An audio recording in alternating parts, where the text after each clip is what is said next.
afternoon, everyone, and welcome, welcome, welcome. You've seen on the sign it said Thursday, Theological. However, don't be confused. It's Friday. We flipped the script out of convenience because of the Democratic National Convention and the fact that history was being made yesterday with the acceptance by Kamala Harris to be the president. I'm Reverend Dr. Martha Taylor. I serve on the pastoral staff at the Allen Temple Baptist Church in Oakland, California, under the direction of our esteemed pastor, the Reverend Dr. Jacqueline A. Thompson. You know, she called me and she said, "Doc, we got to do something different. We were slated to do the routine. But in light of what has taken place this last week, we have opened up the door to have a discussion on the events that have transpired this past week." Let me start out by saying, for disclaimers, we are not endorsing any particular candidate. What we are doing is endorsing the biblical mandate as outlined by Jesus in his first sermon that's found in Luke 4:18. So we will be discussing things of freedom, joy, hope, justice, and more. And through the brilliance of outstanding conversation partners, we're going to have a good time this afternoon. We are going to have a lively theological discussion on things of social justice and how this recent convention, the rhetoric from various speakers, helps us to make choices when it comes to voting. Again, we're not telling you how to vote, but I think common sense will prevail. Well, we are living in the best of times and the worst of times. A shift has taken place. There is an extraordinary moment of history that is going down. And from a theological perspective, it's called Kairos time. Kairos time. Kairos time, not Chronos time. Kairos is when God erupts into history, into human affairs, and changes events real time. In other words, God is shaking some things up by activating his power to change the ordinary to the extraordinary. You know how it is. We sometimes say, you know, I can feel something in the atmosphere. I think that God is up to something. God is doing a new thing. You can rest assured of that. God is shaking up the old and making a path for something new. Young people always say it like this: a switch has taken place. Well, that switch involves joy, hope, and freedom that's replaced the rhetoric of darkness and despair. I think you'll agree with me. On August 22nd, for the first time in history of the United States, a biracial black woman with a beautiful name, Kamala Harris, broke through the glass ceiling and accepted the nomination for President of the United States. You can clap where you are right now. We were witnesses to God's Kairos time. A shift took place. God was working behind the scenes. The word freedom became the rallying cry. And sisters and brothers, just to get a keen sense of the importance of freedom to Black people, let me put it like this. Let me take a walk down history lane.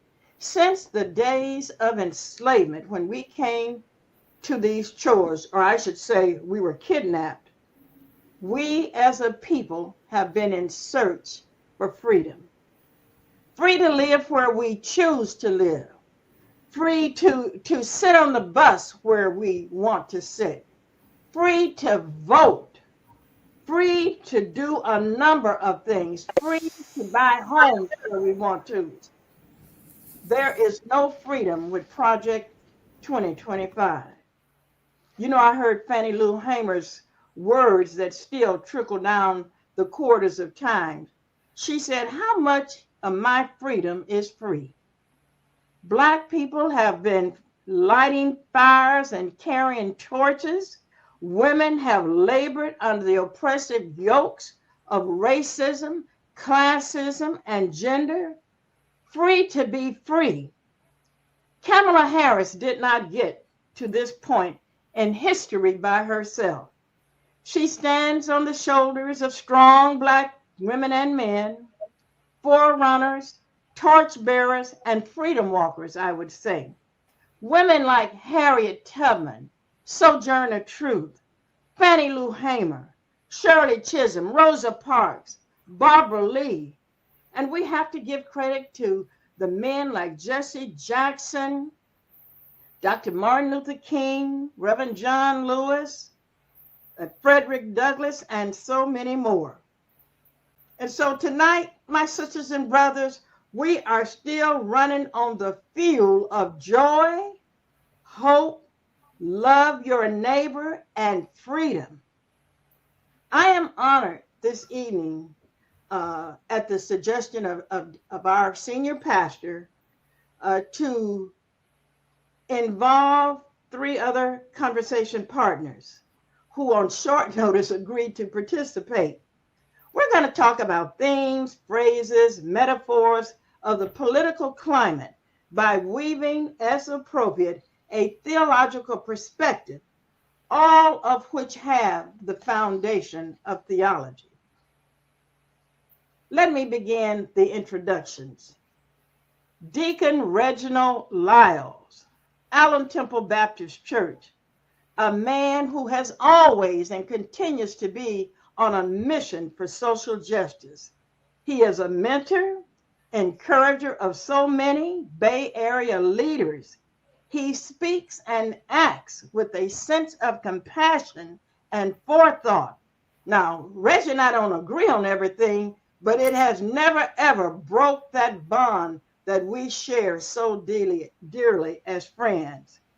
He has served as an assistant to one of the former mayors in Oakland.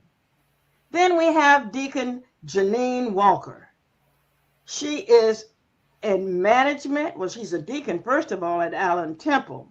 She specializes as a consultant in management, marketing, and communications with consulting experience. That's my girl.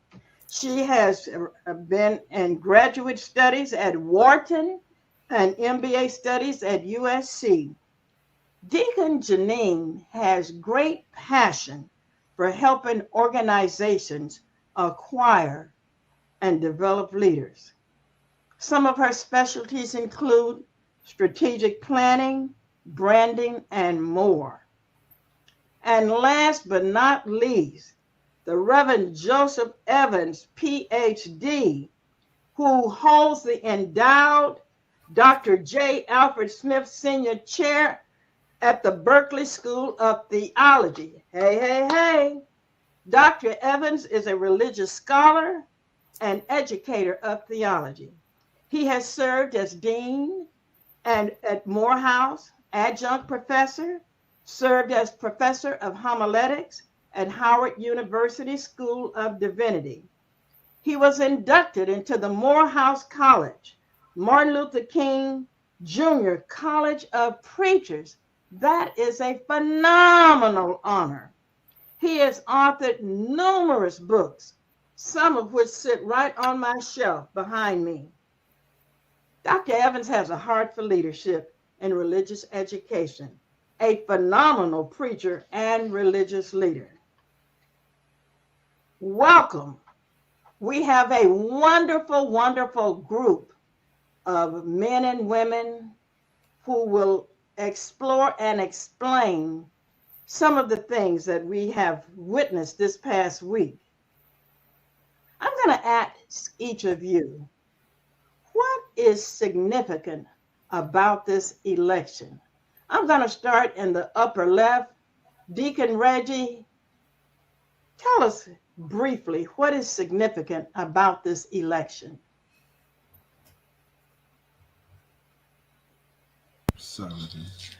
That the Democratic Party, in its wisdom and strength, had the good sense to make the appropriate change. Unheralded. Haven't seen it before. I wasn't around when Washington decided not to run again, our first president. But what Joe Biden did was magnanimous. And the fact that the Democratic Party has decided to shift from center-leaning left towards the left, towards youth, people who need help. It's not a question of just give me an opportunity, we work hard, and then we'll do better. No, people need help. They need food. They need housing. We need clean water. We need a political response to global warming that's effective. And all of these things that we see that maligns our communities are constructed or manufactured because of gouging. I'll just say this and I'll stop. The Cal Maine egg company, the largest egg producing company in the United States, since the pandemic has made over 700% profits. Ooh. And eggs are still high. This is the kind of gouging in the corporate greed, runaway capitalism that's pernicious, and it's evil, and it's wicked. And we have to call it what it is and defend ourselves against it. This is not something we're doing to ourselves. This is something that's being done to poor people and to people who consider themselves in the middle class. But I don't even know what that is. I think we're all probably either billionaires or poor. I don't see no middle any longer. Anyway, that's what I have to say. Well, thank you very much, Deacon Reggie. How about you, Deacon Jeannine? That same question. Well, what is significant about this election? That's the question. It's personal to me, Dr. Taylor. You know, as a Black woman, as a female deacon, the fact that the Democrats flipped the script and that Kamala Harris, a Black woman from Oakland, no less, the city from which I am born and raised, the city from which our pastor, our senior pastor, Jacqueline A. Thompson, the first female pastor of this church and one of the baddest pastors in the land, the fact that we see so many positive examples of Black women has the potential to truly change the world. Representation matters. And so when I saw, Kamala Harris's little young great nieces on that stage with Kerry Washington, thinking about my two young cousins who, young ladies just starting college, thinking about all of the young girls who grow up with a whole different reality because they see themselves in the highest office of the land. So that to me is just so powerful in the regards of the impact that it can have for generations to come and the realities and the dreams of our young people. Wow, that's a word right there. How about you, Dr. Evans? What is significant about this election to you? Well, first of all, thank you for having me and permitting me to be a part of a panel with obviously 2-3 informed people that offer a perspective and insight that will better us all. I think I'll go to 30,000 square feet for a moment and come down. I see Kamala's rise helping us to face what has commonly been thought of as the Negro problem. Mr. Trump decided to tell Kamala and other people that she wasn't Black. That is to say, he could determine who was Black and who was not, which represents a larger tradition in this nation that white supremacists are permitted to define other people instead of other people being able to define themselves. The Negro problem was something I think first talked about as far back as Frederick Douglass. Right. There is no Negro problem, he said. The problem is whether the American people have loyalty enough, patriotism enough to live up to their own constitution. And I believe the emergence of Kamala Harris to be poised to be the next president of the United States is demystifying the Negro problem. There is no Negro problem. There's never been a Negro problem. It's been a perception that other people can define, at this point, Black people being representation of other people. The only people that have the autonomy to frame their own identity are the people whose identity they choose to frame. And I think her insurgence into the system is going to free us from a lot of isms and other stereotypical hegemonic practices that I believe the nation will exhale. In fact, I think in some respects it's already happening. They're exhaling. It must be a lot of burden to carry around for centuries the role of being the oppressor and trying to be the hegemonic power over everyone else. So I'll leave it there, but that's what I got out of it. When I saw her come out last night on the stage, I know I exhaled. I was like, wow, this is... Doc, when she came out and she accepted the nomination, I had been lying in bed. I stood up and saluted that sister. It's something went all through me that just shifted inside of me. I said, like James Brown, I feel good. Yeah. It really has changed the political landscape and everything that's going about. That's why freedom, no, we're not going back. And you brought up the word Black. How about that terminology that Trump gave, talking about these Black jobs? Trying to be demeaning. And I like the way that Michelle Obama came back. Anybody want to talk to that? How she came back with her words that just put it square on the table, what a Black job is.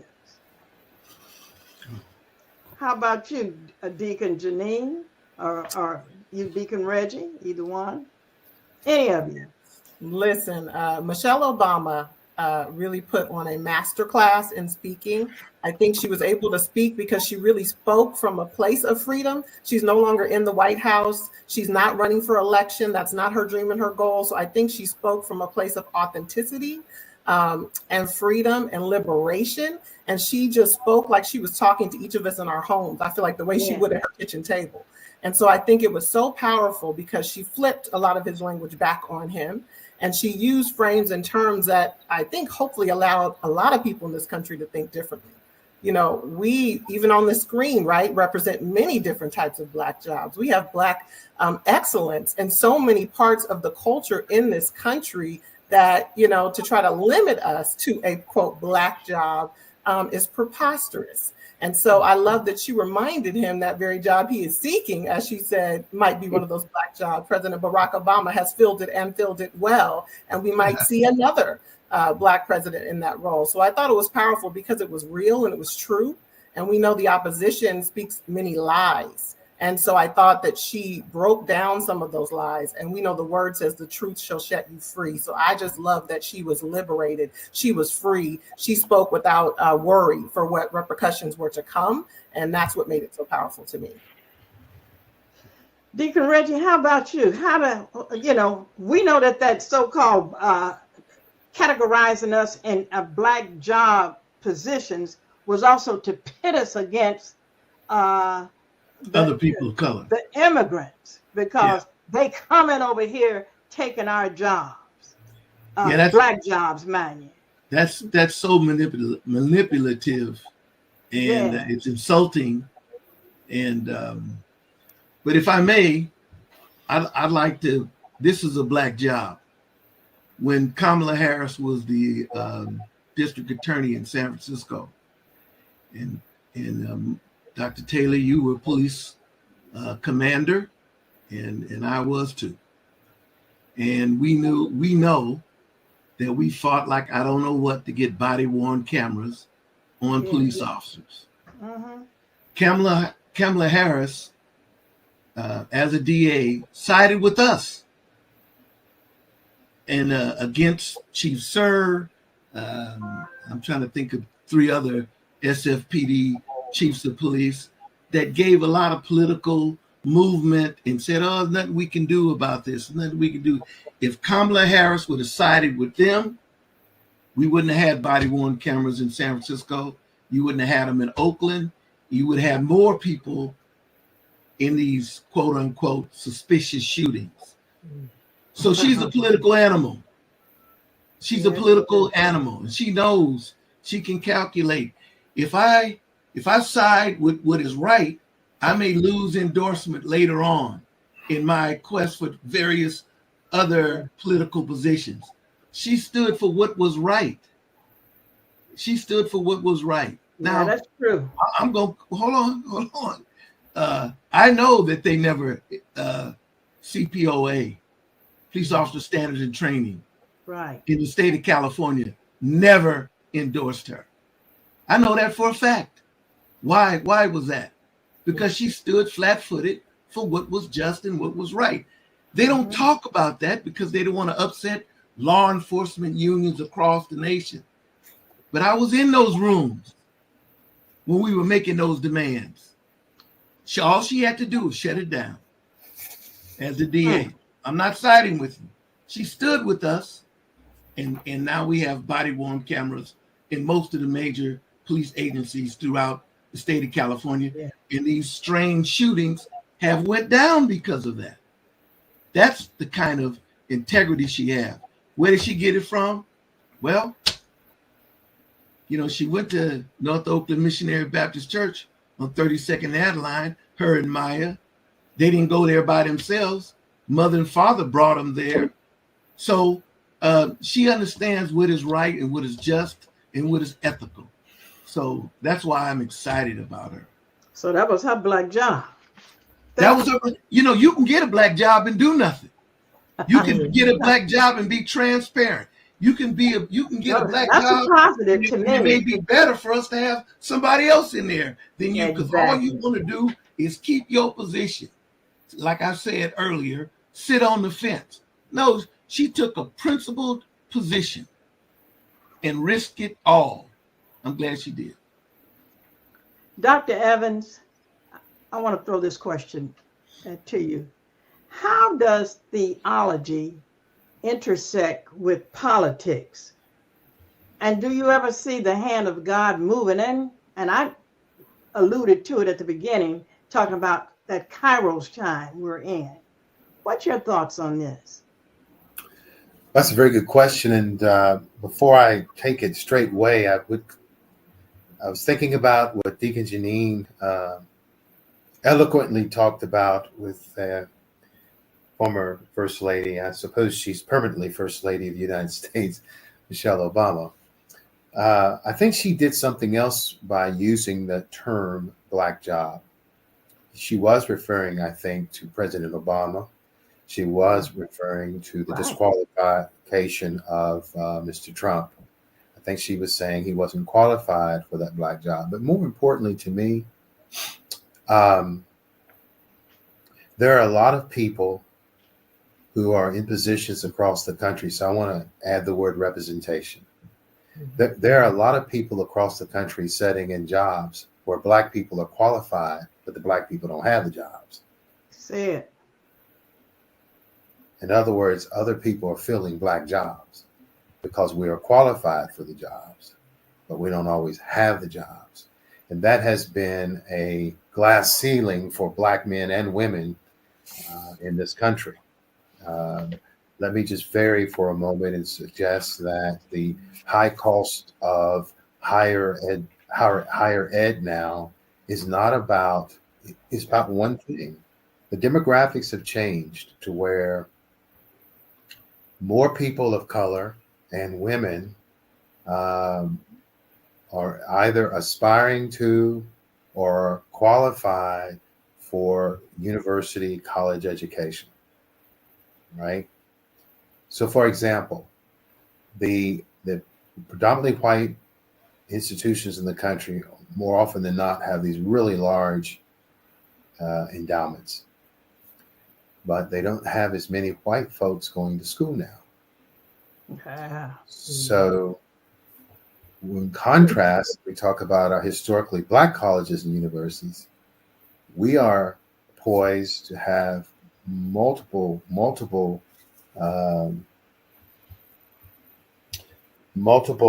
increases in our admissions, but we don't have the endowments oftentimes of the scholarships.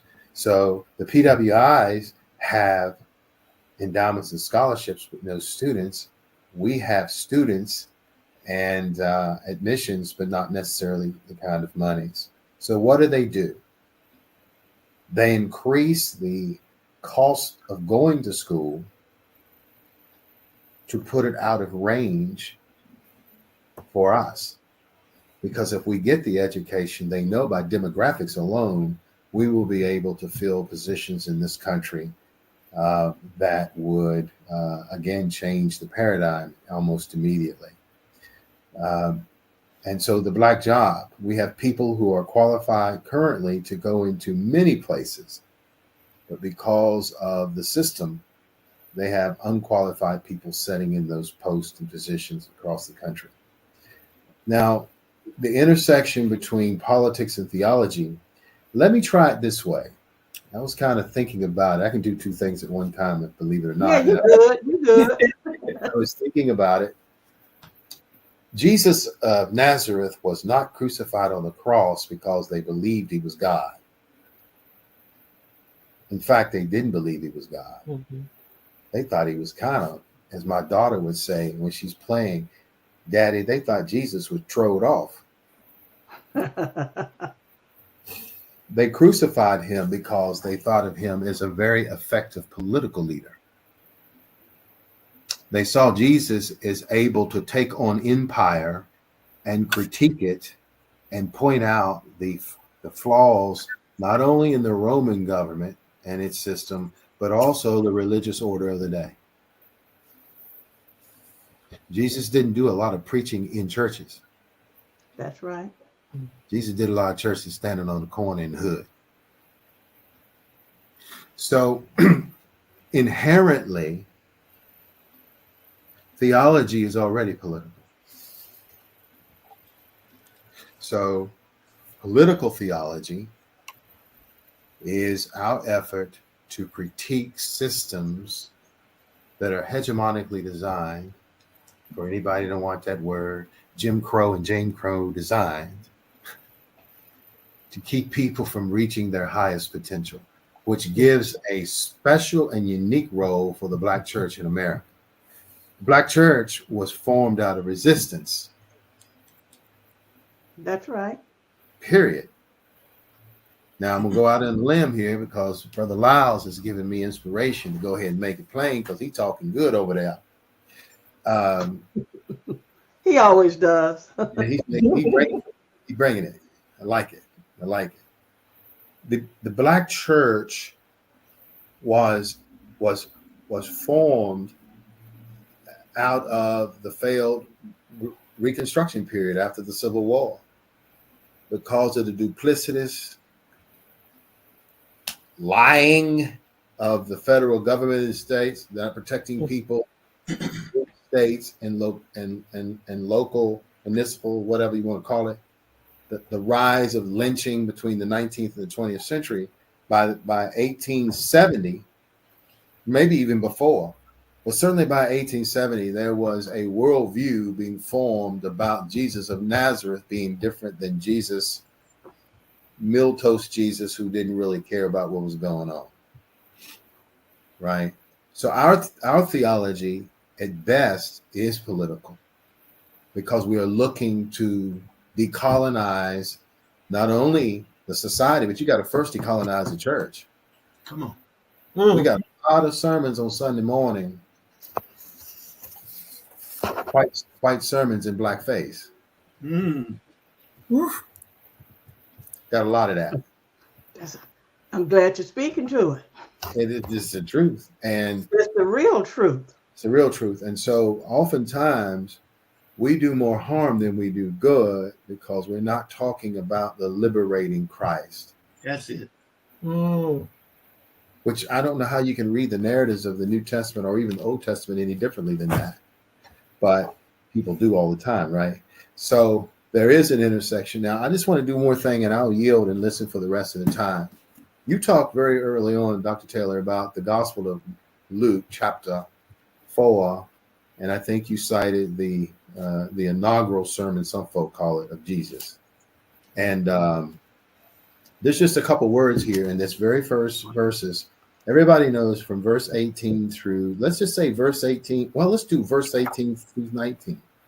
He says, the Spirit of the Lord is upon me because he's anointed me to proclaim the gospel to the poor. He has sent me to proclaim the liberty to the captives and recovering of the sight to the blind, and set at liberty those who are oppressed, to proclaim the year of the Lord's favor. Now, there are just 1, 2, 3, 4, potentially 5 words there that are impressive to me. The first one, Jesus's ministry is directed toward the poor. Precisely. Preach, doctor. That disqualifies a lot of things we hear and things that we do in ministry, because Jesus said that the gospel, that he was anointed to proclaim the gospel to the poor. Mm-hmm. But what if you're not poor? You better figure out how to get with the poor. That's what you better do. So the poor. Then he says the captives. That's incarcerated folk. So the gospel is to the poor, socially and economically and psychologically. The captives in Jesus's time, as well as in Isaiah's time, there was a disproportionate number of people of color who were imprisoned. It's called control, social control. Amen. Jesus is pointing out that I am aware that you are incarcerating people to control society. It wasn't just in our time, it's been in all times. And not even in Jesus' time. Jesus is talking about what was going on even in Isaiah's time. And then he says the blind. Now, that could be metaphoric, I reckon. But however you look at it, that's somebody who has special needs. However you look at it, that folk who has special needs. That's it. And then he comes back and talks about the oppressed. Well, that's a laundry list of people, right? So we got the politics of Jesus here is the religion of Jesus. Jesus comes out the box and tells us that the kingdom of God is political, because we are here to deconstruct empire that has that is to destroy, to dehumanize folk. Any religion that dehumanizes folk is demonic. And so theology and politics, or religion and politics, intersect. There's no way around it. Our Lord is a political figure who was crucified, not because they thought he was God. I don't think anybody would be stupid enough to crucify God. They didn't crucify him because they thought he was God. They crucified him because he was a threat to the Roman Empire, and he was a threat to the religious order. And they said, we got to get homeboy from the hood out the way. He's already slaughtered everybody. I'm tired of him throwing his dreadlocks back in front of me. There's a lot there. Because you know Jesus had 9 strong locks on his head. The Bible says that he was a Nazarene. That's really a Nazarite. We know what the Nazarite vow is. John the Baptist tells us he's a Nazarite. So we know the Nazarite comes from Samson and that crew. These brothers had dreads. These are dreadlock brothers. That's just the facts. And the problem is we've had a hermeneutic that's been dipped in, Eurocentrism. Yeah, talk like that. So Yeah. I'm done. But yeah, it has a lot to do with politics, and we should not avoid it. Doc, that brings me to the point. I brought that up so that could come out, because I don't want to linger on that first inaugural sermon. But the folks in the synagogue did not get upset until a few verses later, when he connected it to women and the others. And it's right. Yes, it's right in the Bible. It's right I here. got that one memorized. Yeah, and that's absolutely. when they led him to the cliff and said they're going to throw him over the cliff. Mm. I mean, that's a whole thing in itself. But I want to raise a sensitive issue that follows up to what you just said.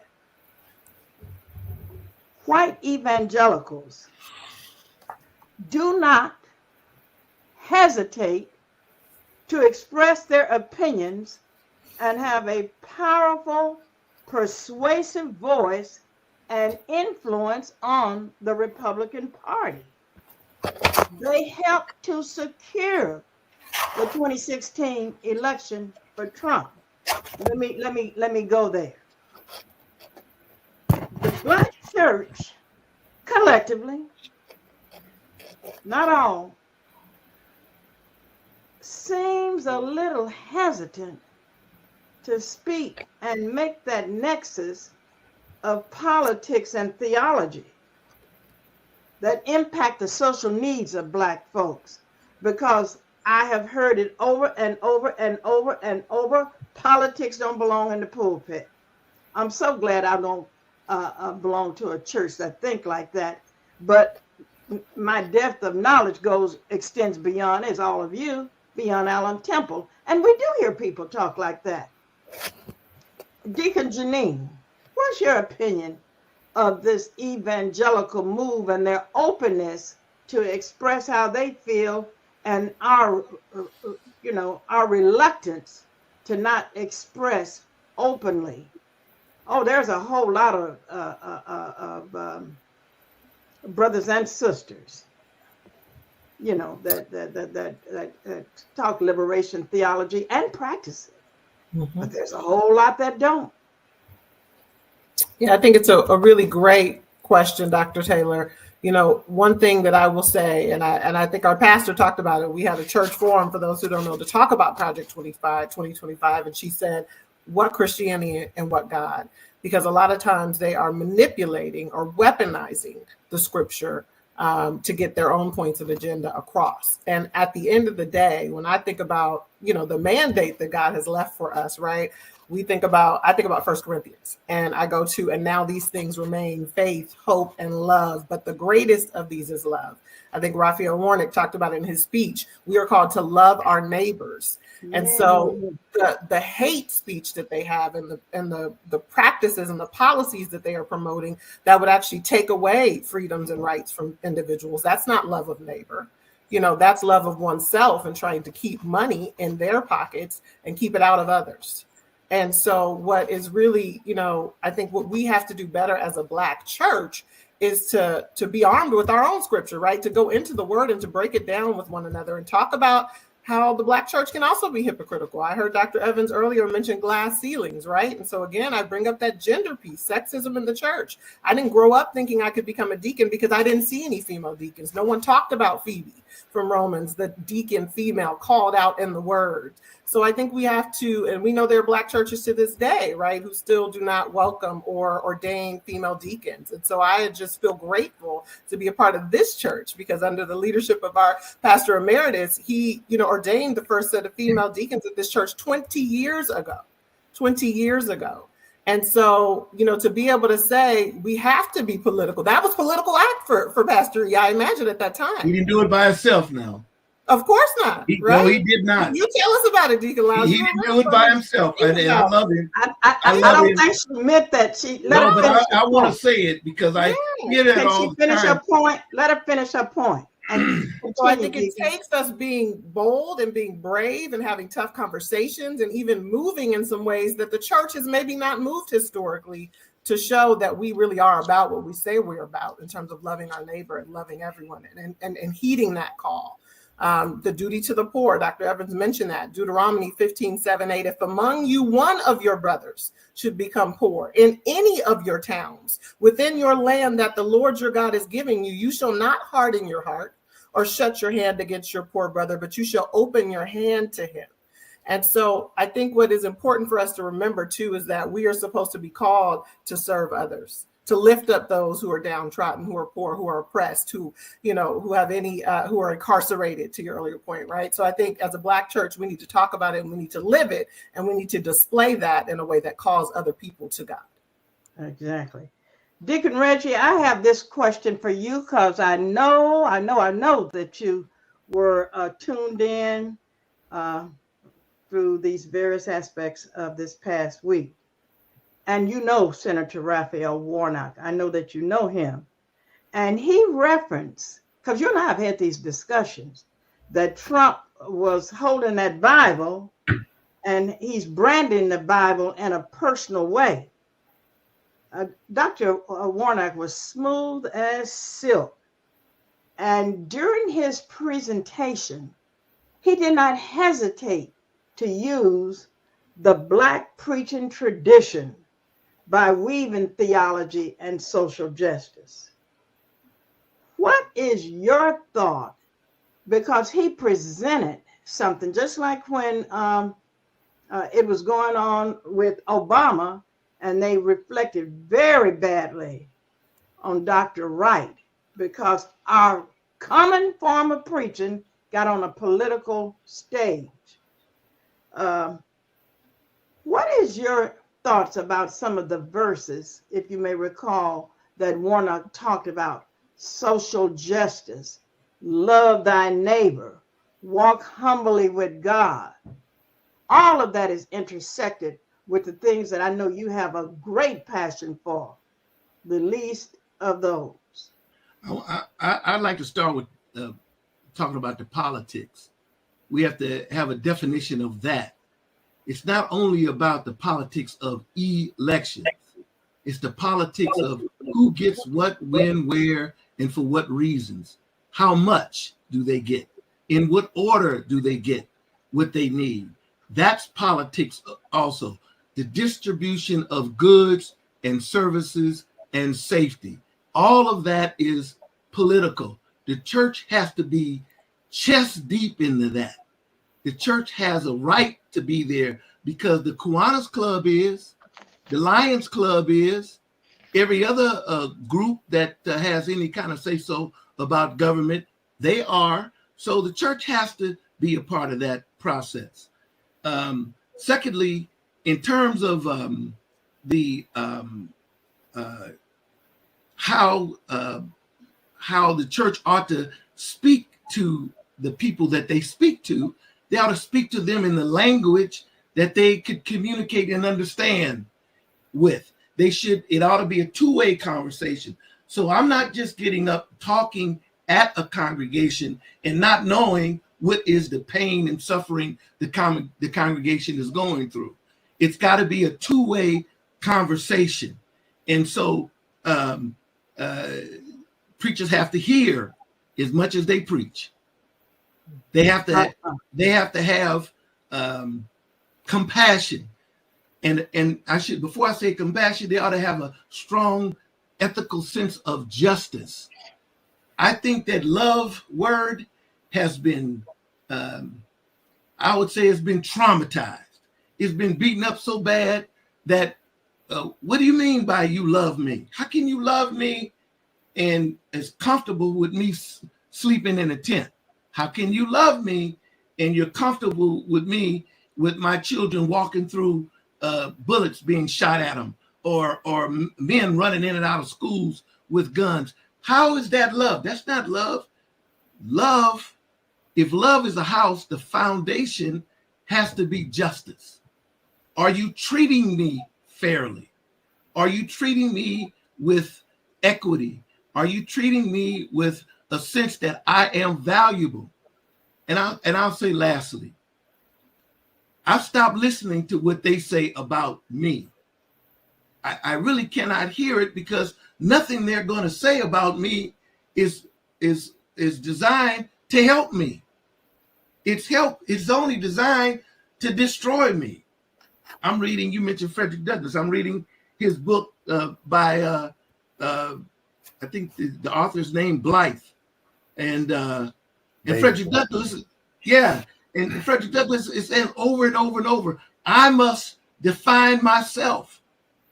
He even got into beefs with the Garrison folk, and he argued with them, and they thought he was ungrateful, an ingrate. He said, no, you help me, but I'm never going to give you the right to define me. We must define ourselves. What is best for our community? And how do we go about making sure that that is delivered? The people who are the citadels of power, policing, economics, I'm trying to think of the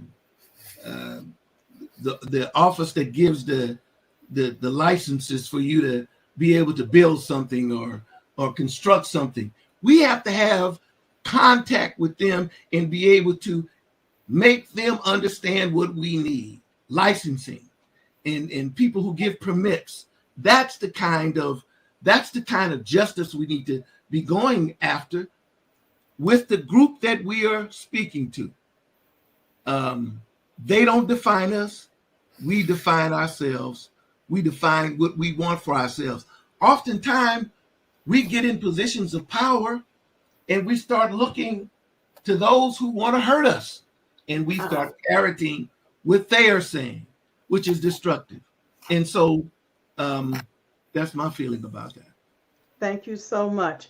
We're almost down to the wire. And one of the most important things that we need to help people understand, and again, we're not endorsing any person. We are endorsing if they stand for what your needs are. You vote for what that person stands for. However, there's a whole lot of talk among some people that they're not going to vote because it don't speak to them. And what do you think, Deacon Jeannine, what it takes to convince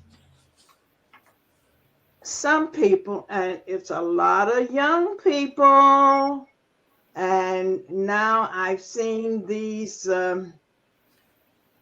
things on MSNBC where they hold these black men, these conversations, and some of them say, they're not gonna vote, and their vote don't count.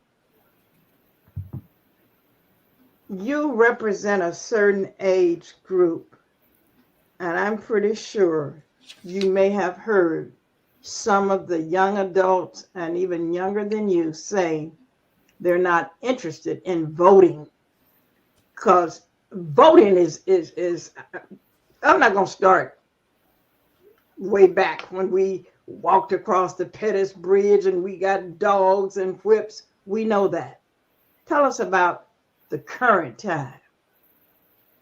Great question. I think what is important to recognize, though, is that our young people grew up in a different reality, right? So to your point, Dr. Martha, they did not grow up having to be the first to integrate schools or having to drink from different water fountains or having to feel the water hose on their back, right? But they have grown up in a way that, they've seen oppression too, and it looks different today.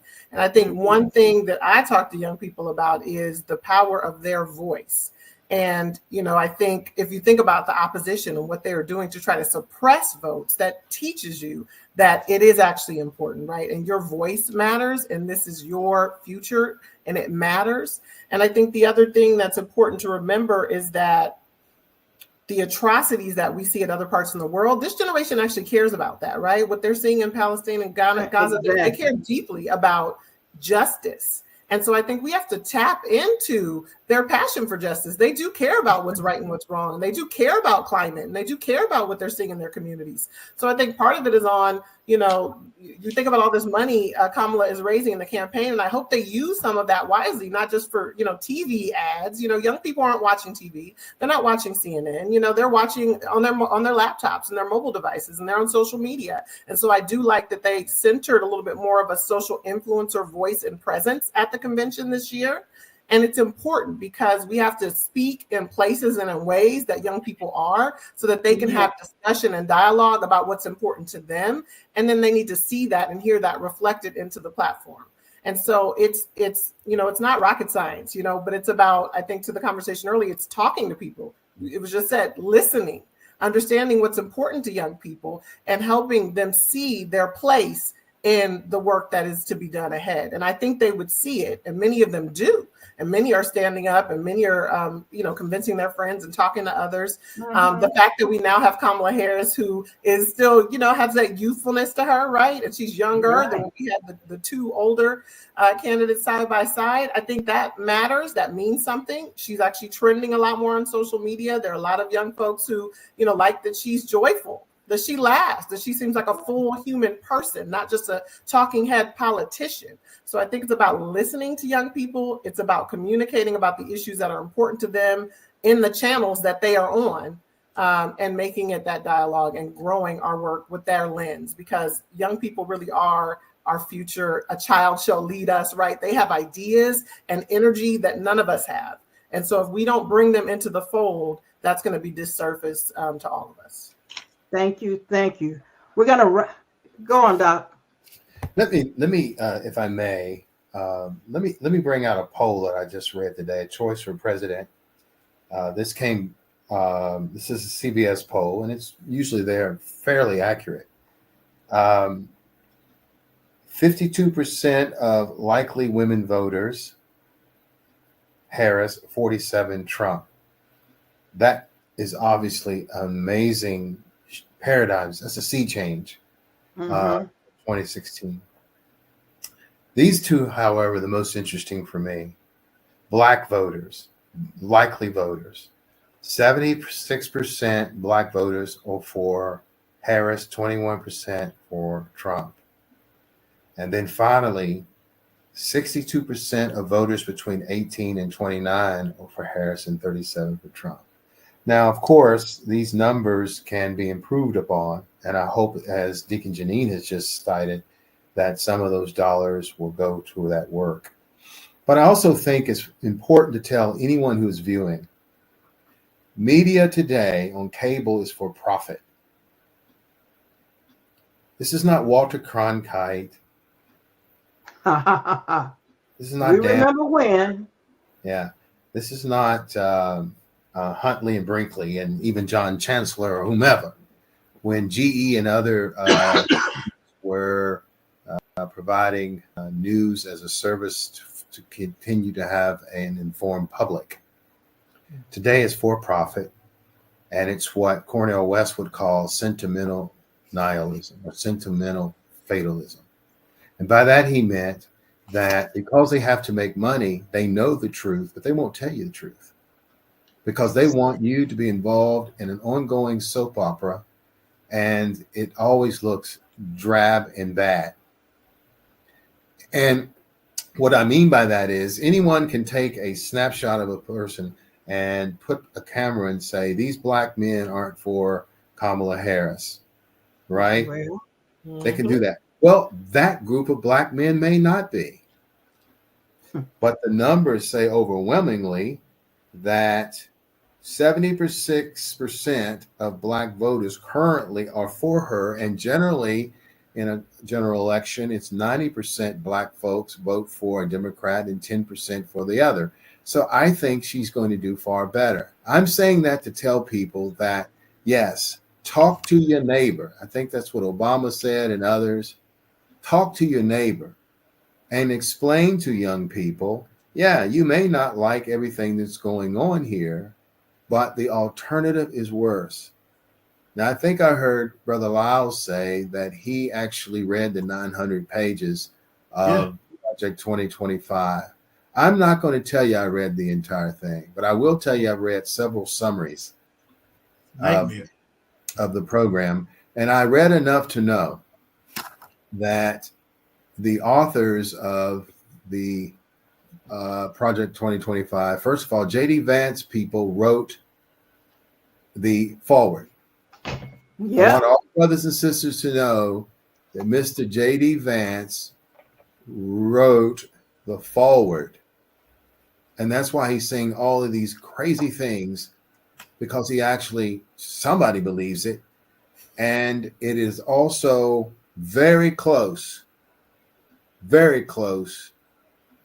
to ideas and policies that came out of Adolf Hitler's My Struggle, a Mein Kampf. Mm-hmm. Don't forget that Mr. Trump is basically a neo-fascist. That's right. Who idolizes the Third Reich, and his father, you know, his name was spelled Trumph. No,